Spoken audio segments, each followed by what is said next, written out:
प्रिय बच्चों, जैसे कि मैं आपको पहले वर्ब के कुछ रूल समझा चुका था। आपको 3 रूल बता दिए थे।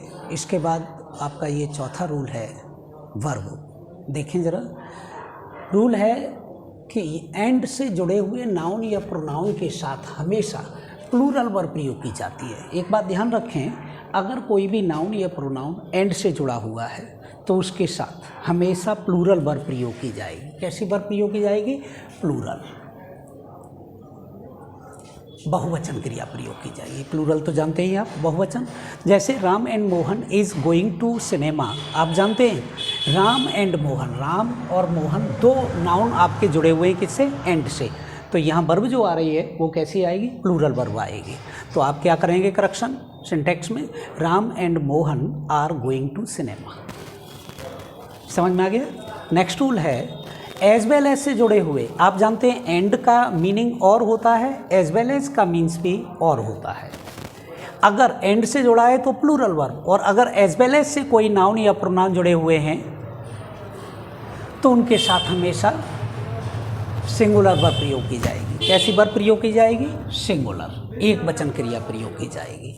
For example, Ram as well as Mohan are going to cinema, आप जानते हैं एज वेल एज से जुड़ा हुआ है।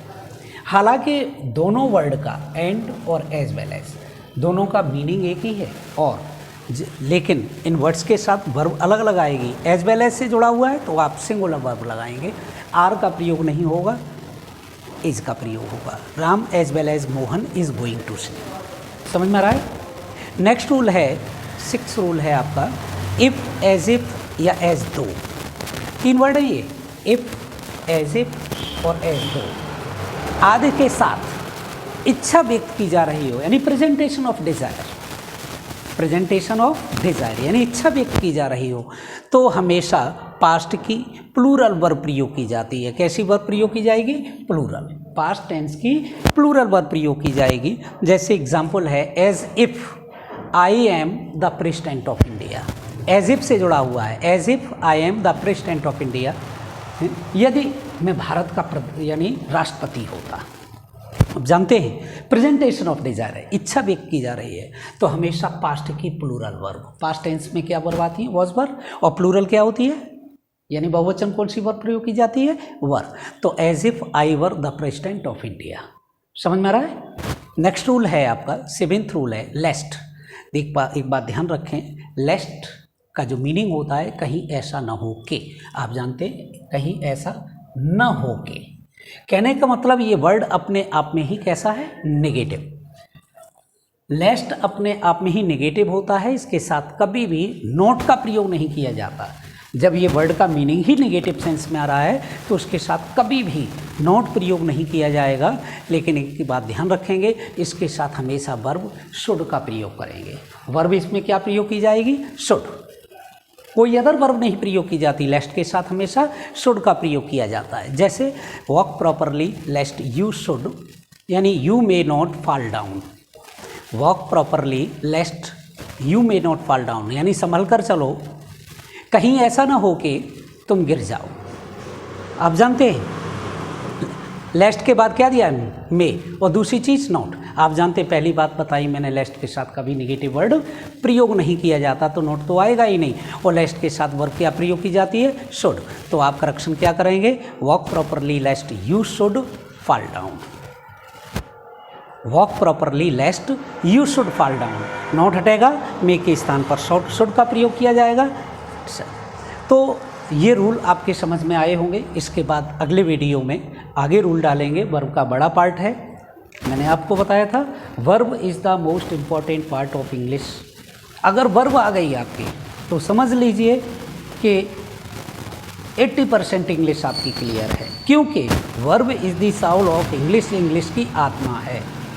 मैंने आपको कभी क्लास में बताया होगा कि बगैर वर्ब के कोई सेंटेंस नहीं बन सकता।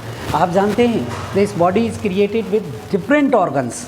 शरीर में बहुत से अलग अलग अंग हैं, लेकिन the most important organ of यानी part of this body is soul. इस शरीर का सबसे महत्वपूर्ण जो पार्ट है वो साउल है, आत्मा है।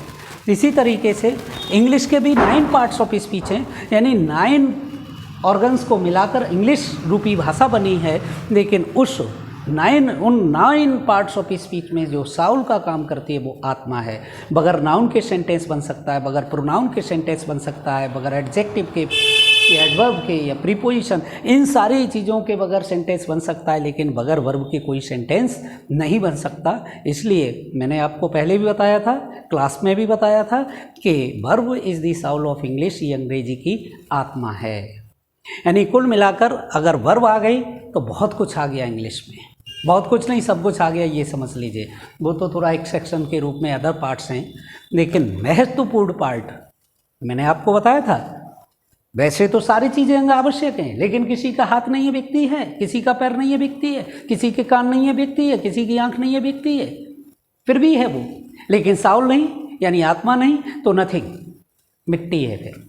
इसी तरीके से बगैर नाउन के सेंटेंस बन सकता है, बगैर प्रोनाउन के सेंटेंस बन सकता है, बगैर एडजेक्टिव के सेंटेंस बन सकता है, बगैर प्रीपोजिशन के सेंटेंस बन सकता है, लेकिन बगैर वर्ब के कोई सेंटेंस पॉसिबल ही नहीं है, संभव ही नहीं है। तो verb is the essential part. You have to pay attention towards verb. Verb की तरफ विशेष ध्यान देना है और अच्छी तरह से समझना है। सारे रूल्स मैं लिखाऊंगा, अलग अलग वीडियो में आपको सब पहुंचाते रहेंगे और आप अपनी स्टडी करते रहेंगे प्रॉपर तरीके से। ओके, नेक्स्ट अगले वीडियो में।